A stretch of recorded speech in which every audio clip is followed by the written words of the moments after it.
Binaba ng Department of Agriculture sa 43 pesos kada kilo maximum suggested retail price ng imported na bigas.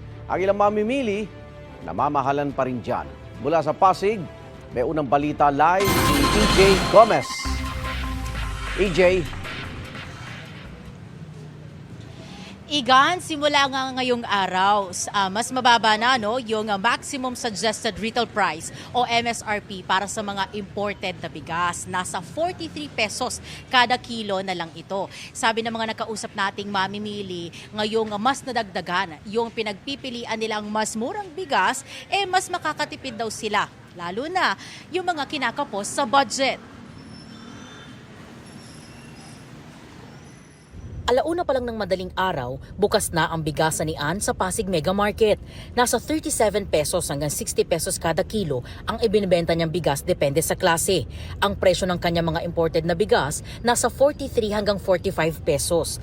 Simula ngayong araw, July 16, epektibo na ang utos ng Department of Agriculture o DA na ibaba ang maximum suggested retail price o MSRP para sa mga imported na bigas. Ang MSRP sa 5% broken rice na dating 45 pesos kada kilo, 43 pesos na lang.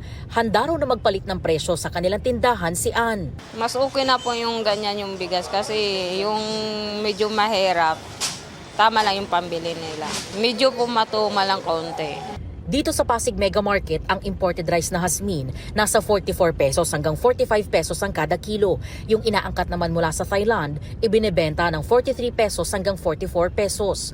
Ang kada kilo naman ng ordinaryong local rice mabibili sa 37 pesos hanggang 60 pesos, habang ang premium naman nasa 41 hanggang 63 pesos ang kada kilo.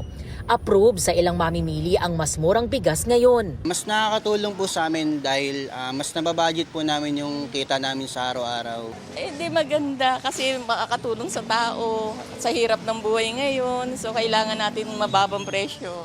Pero hirit ng ilang mamimili, Babaan pa ng konti kasi nakita mo naman daming mahirap ngayon. Di na nagkakasya yung sweldong kakarampot.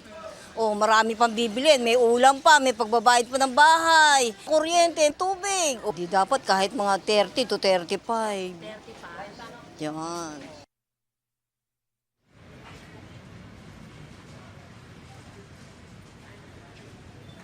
Igan, sabi doon nakausap nating tindera, hindi daw sila nakakapagbigay ng discount doon sa 45 pesos na MSRP para doon sa imported na bigas kada kilo yan. Doon sa nabinibili ng kanilang mga suki. Dahil dapat daw nasa 25 kilo o pataas para hindi naman daw malugi yung mga nagtitinda. Pero ngayon na mas mababa na yung MSRP, ay kahit papano baka daw mapagbigyan na nila yung tawad ng mga mamimili.